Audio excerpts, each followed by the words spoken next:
They thought the matter was settled. They thought the appeals, the quiet conversations, the carefully worded requests would soften the edges. They were wrong.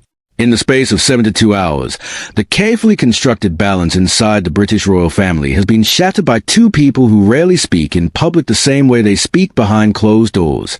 Prince William has delivered what palace insiders are already calling the most direct and uncompromising rejection of Queen Camilla's recent appeal. And Princess Anne, never one for theatrics, never one for second chances once a line has been drawn, has confirmed, in language so final it left the room silent, that the decision is unchangeable, final, irrevocable. If you thought the tension between the Prince of Wales and the Queen Consort had cooled, tonight's developments prove otherwise. Stay with me, because what has emerged is not rumor dressed up as fact. It is a sequence of private conversations, documented reactions, and a confirmation from one royal who almost never plays games with words. Let us begin where the pressure first cracked the surface. For weeks, sources close to Queen Camilla have described a carefully prepared appeal. Not a public statement, not a media campaign. Something more personal, more calculated.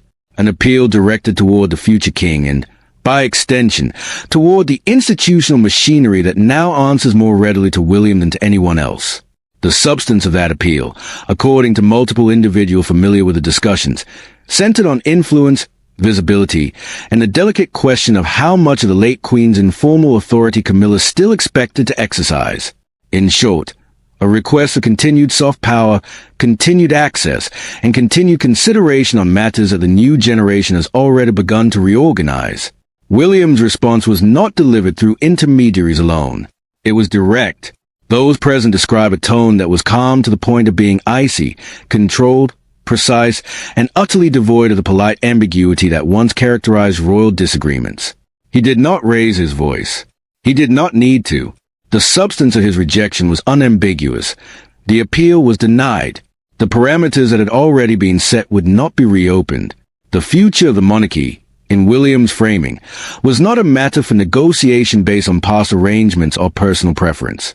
It was a matter of institutional clarity. One senior figure who was briefed afterward put it bluntly: he did not leave room for interpretation.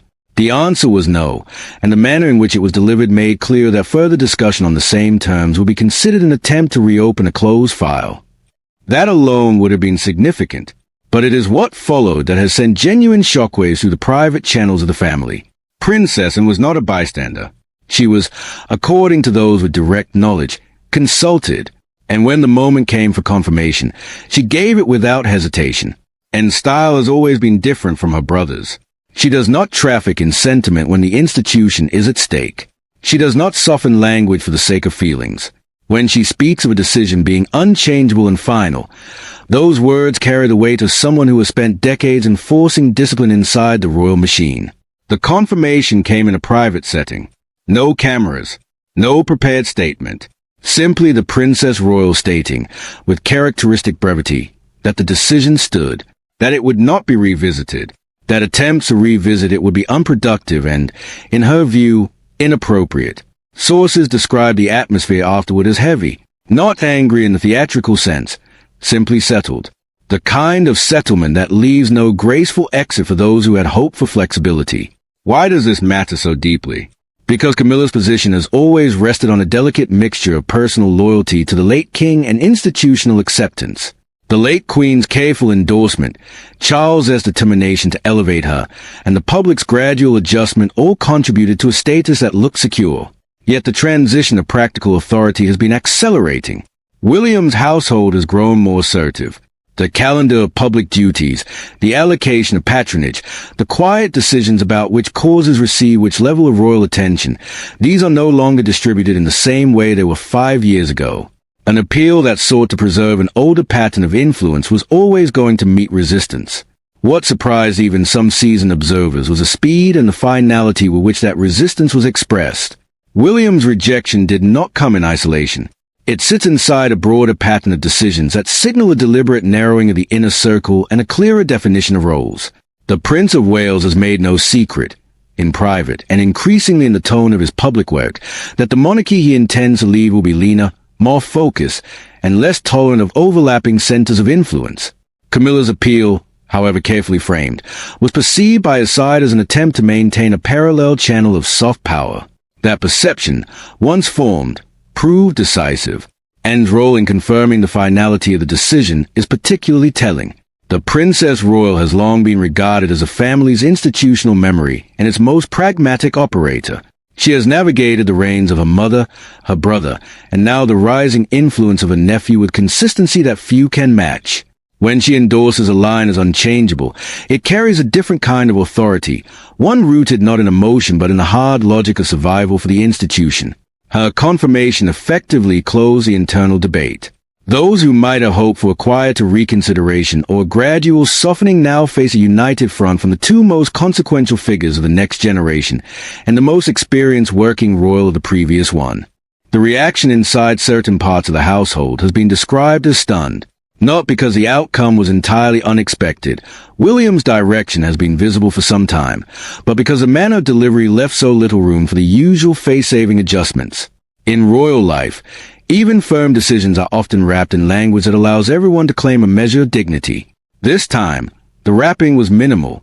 The decision was presented as settled business. There is another layer that cannot be ignored. The timing. The appeal and its rejection have occurred against a backdrop of increasing public scrutiny of the monarchy's relevance, its cost, and its internal coherence. Every signal that the family is managing its own transitions with clarity rather than confusion is, from William's perspective, a necessary demonstration of control. Allowing prolonged negotiation over influence would have projected the opposite. Anne's endorsement reinforces that projection. Together, their positions send a message both inward and outward. The direction of travel is set. What remains now is a quieter aftermath. How Camilla's circle processes a rejection this complete. How the wider family adjusts to the knowledge that certain doors, once open to discussion, have been firmly closed. And how the public narrative, always hungry for drama, will interpret a conflict that the principals themselves have no intention of airing in public. One thing is already clear from those closest to the discussions. This was not a misunderstanding. It was not a failure of communication. It was a deliberate drawing of a line, followed by an equally deliberate confirmation that the line would not move. William slammed the appeal, and confirmed the decision as unchangeable and final. The consequences of that moment are only beginning to unfold. The private reactions began almost immediately. Within hours of end confirmation, the atmosphere inside certain wings of the household shifted from careful neutrality to something closer to stunned recalibration. Those who had quietly supported Camilla's appeal, hoping, perhaps, for a softer landing or a gradual compromise, found themselves confronted with a reality that left little space for optimism. One individual who was present in the wider discussions described the mood as the sound of doors closing, one after another, with no one bothering to keep their voice down about it.